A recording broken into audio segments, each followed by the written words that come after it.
Ladies and gentlemen, let me tell you something real, something people don't like to admit out loud. When someone avoids you, when they can't look you in the eye anymore, when their energy changes and their presence fades, it's not always because they're mad at you. Most of the time, it's because they're ashamed. Ashamed of what they did, ashamed of what they couldn't be, ashamed of the truth you represent just by standing there unchanged. When avoidance shows up, people rush to label it as anger. Anger doesn't behave that way. Anger wants expression. Anger wants release. Anger wants to be heard. Shame does the opposite. Shame hides. Shame lowers its head. Shame looks for exits. When someone is ashamed, they don't want to argue with you. They don't want to explain themselves. They definitely don't want to sit across from someone who sees them clearly. They pull back because being near you forces them to feel what they've been trying to escape. Shame is what happens when a person realizes they fell short of who they claimed to be. It's that quiet moment when they recognize they disappointed themselves, not just you. And instead of facing it, instead of owning it, instead of growing through it, they retreat. You become a reminder of the truth they don't want to admit. Not because you said anything harsh, because your awareness exposes what they tried to hide. People who are angry can still show up. They can still talk. They can still engage. People who are ashamed feel small in your presence. They feel exposed. They feel like every look you give them carries a question they don't have the courage to answer. So they avoid you, not to hurt you, but to protect their ego from collapsing. Here's what most people don't understand. Shame isn't loud or dramatic. It's subtle. It shows up as delayed replies, missed calls, vague excuses, emotional distance. It pretends to be business. It disguises itself as confusion. Underneath all of it is one simple truth. They don't want to face the version of themselves you reflect back to them. When someone knows they mishandled you, underestimated you, or failed to treat you with the respect you deserved, being around you becomes uncomfortable. Your growth highlights their stagnation.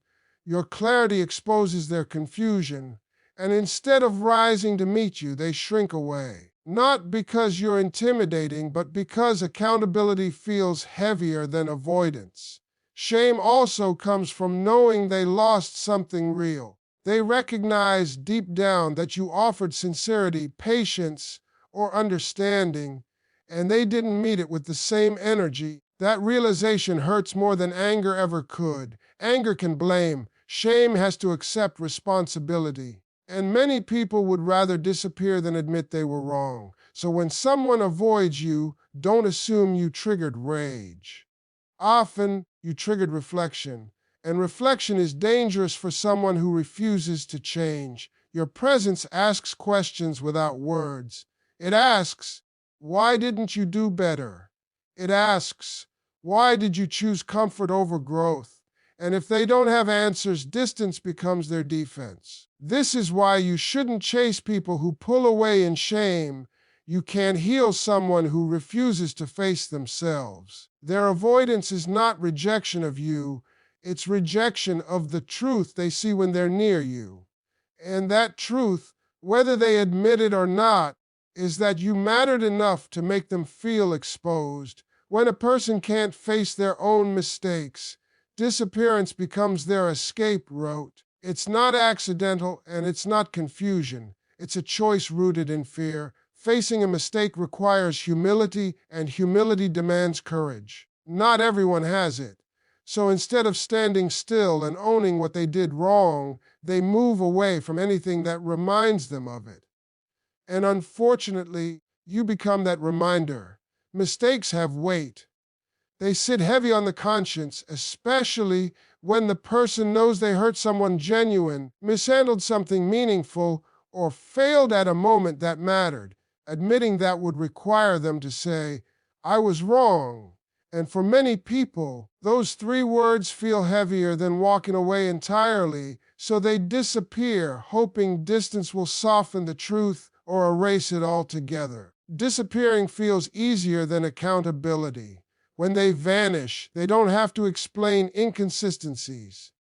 They don't have to answer hard questions. They don't have to look into eyes that reflect disappointment or clarity. Silence becomes their shield.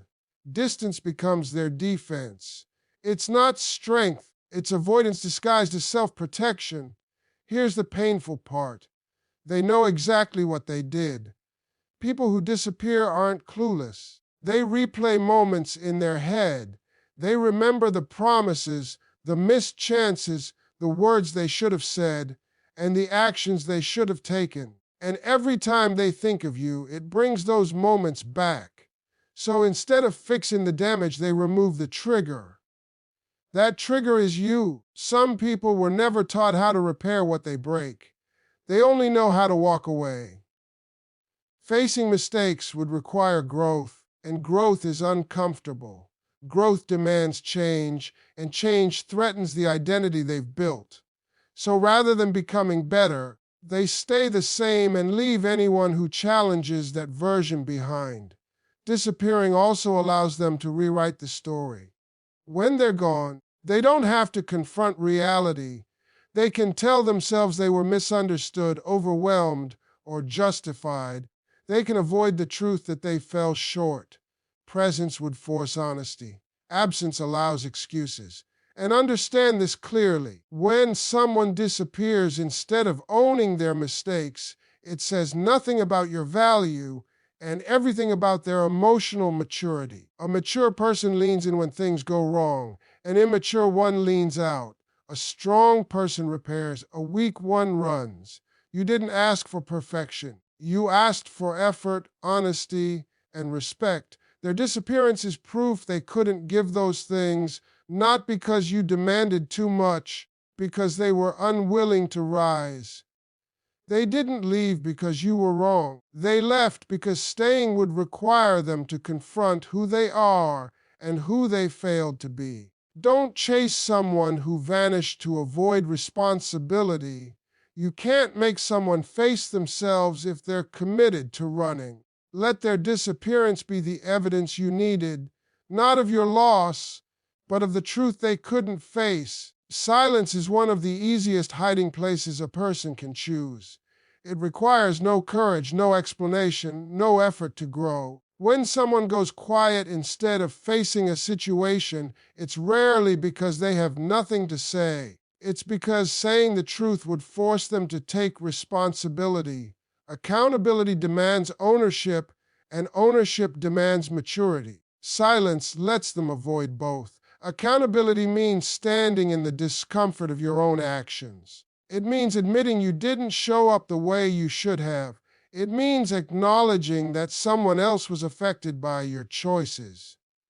For many people, that level of honesty feels unbearable. So instead of speaking, they disappear.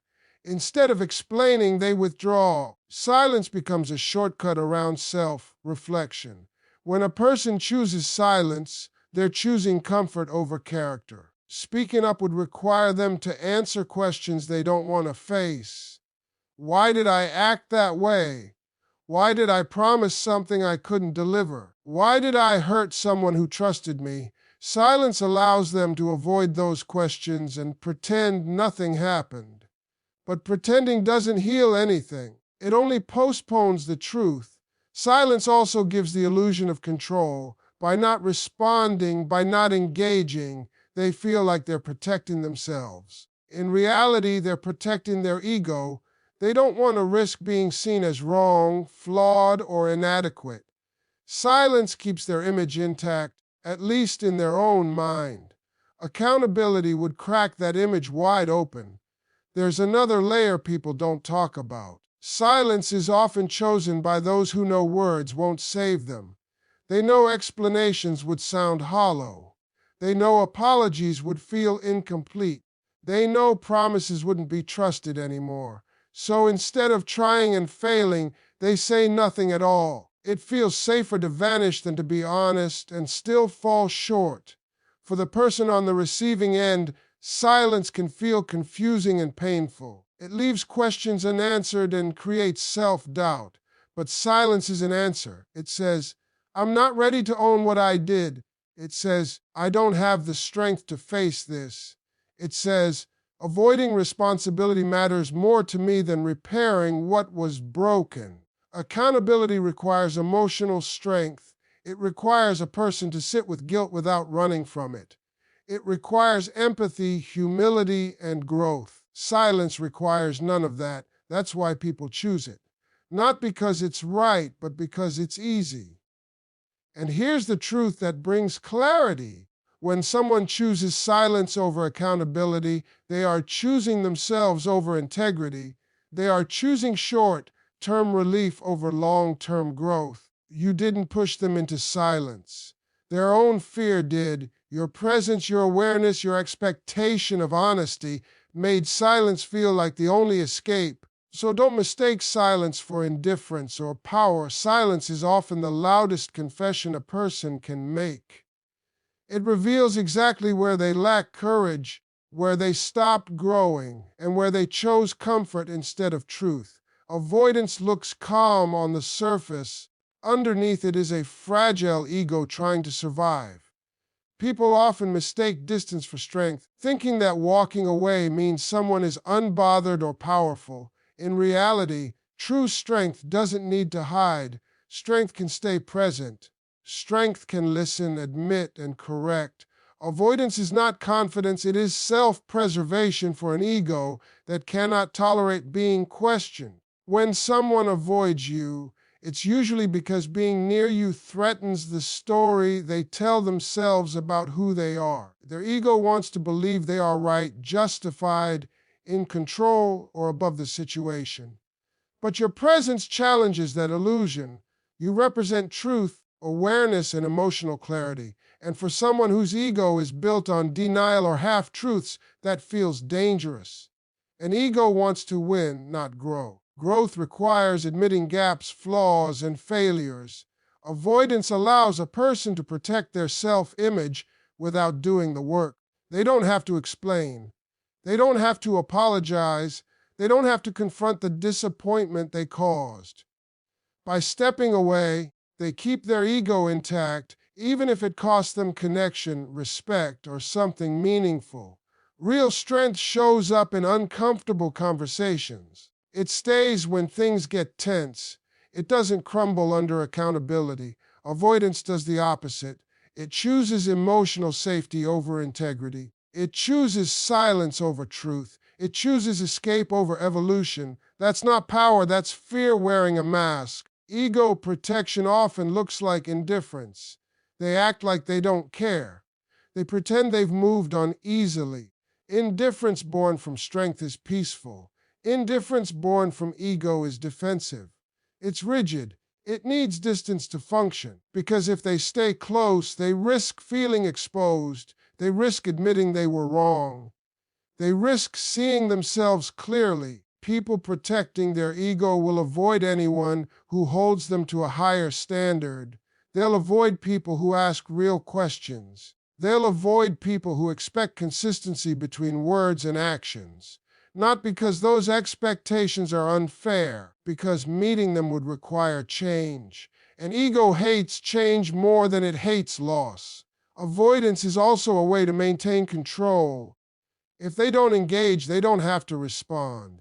If they don't respond, they don't have to take responsibility. It gives them the illusion that they are choosing distance on their own terms, rather than admitting they were unable to rise to the situation. Here's the important part.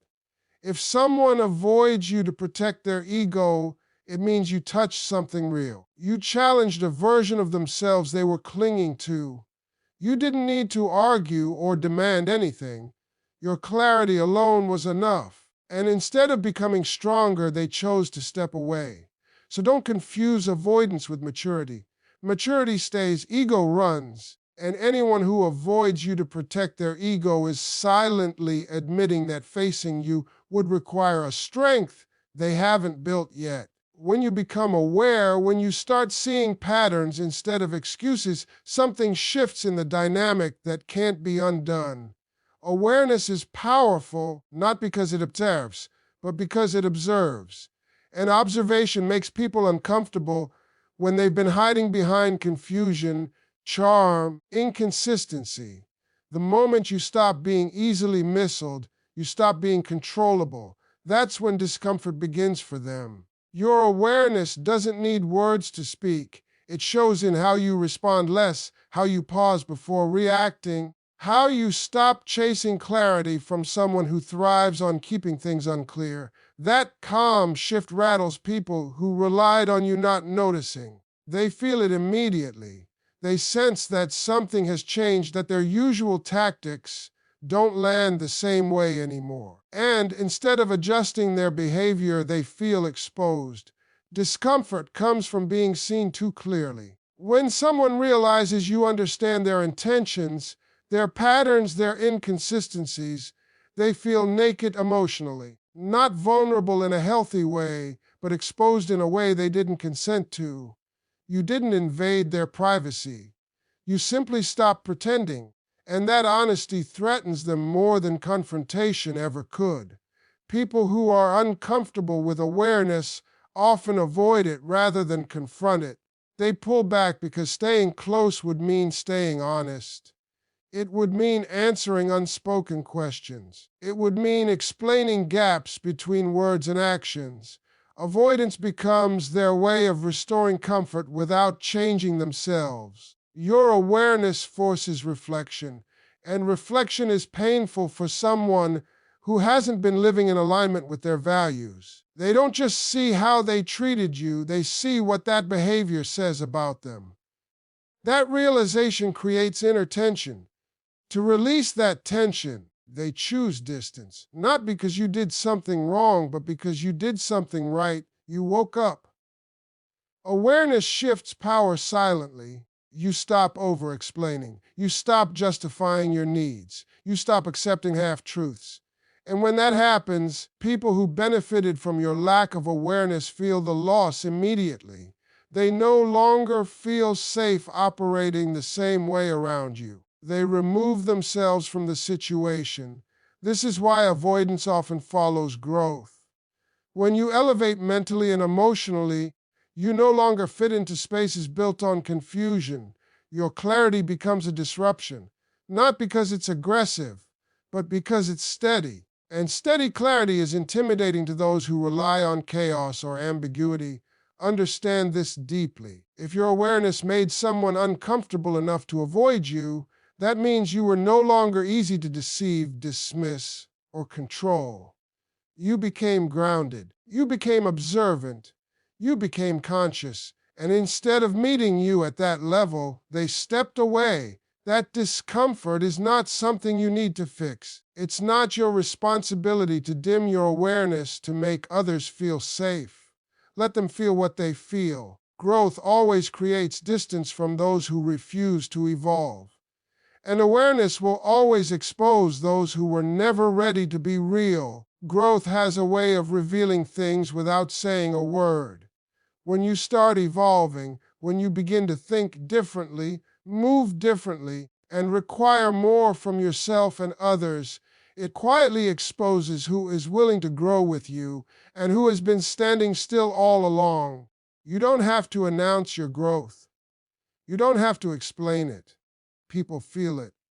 And those who refuse to grow feel it the most. When you outgrow old patterns, you stop accepting the same excuses.